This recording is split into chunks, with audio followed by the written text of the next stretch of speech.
এখান থেকে সমগ্র হিন্দু সমাজকে আবেদন করব যে আগামী 24 তারিখে বাংলাদেশ বর্ডার এলাকায় সর্বত্র আপনারা প্রতীকী অবরোধ করবেন। হিন্দুদের আবেদন করব আপনারা 1 ঘন্টা 2 ঘন্টা যতটা পারবেন অবরোধ করবেন।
আপনারা জানেন যে আমরা আজকে উত্তরবেশী সাধুসন্ত সমাজ আমাদের বাংলাদেশ ডেপুটি হাই কমিশনার ঢুকতে যায়নি আর মমতার পুলিশ সাহায্য করেছে।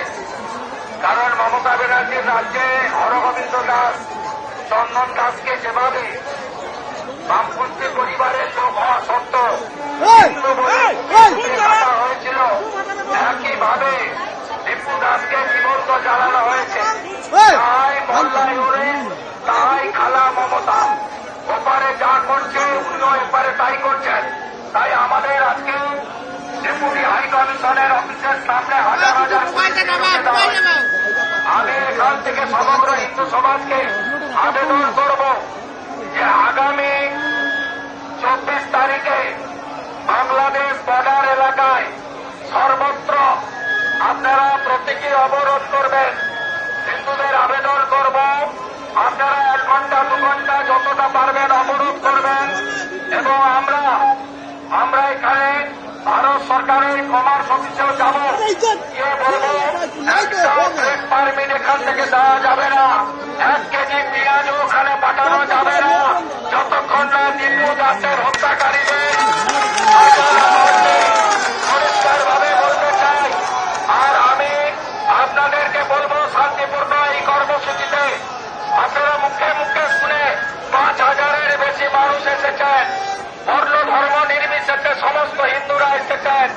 আমি তাদেরকে রাষ্ট্রবাদী মুসলিম কয়েকজনকেও দেখছি এসেছেন, আমি তাদের ধন্যবাদ জানাবো। মঠ মন্দির থেকে সর্বানন্দ মহারাজের নেতৃত্বে 250-র বেশি মহাসাধু, আমাদের সন্ত সাধু, মাতাজি, গুরুজি, প্রণম্য সাধুরা তারাও এখানে বিপুল সংখ্যায় এসেছেন। আমি তাদের কৃতজ্ঞতা জানাচ্ছি। এবং আগামী 26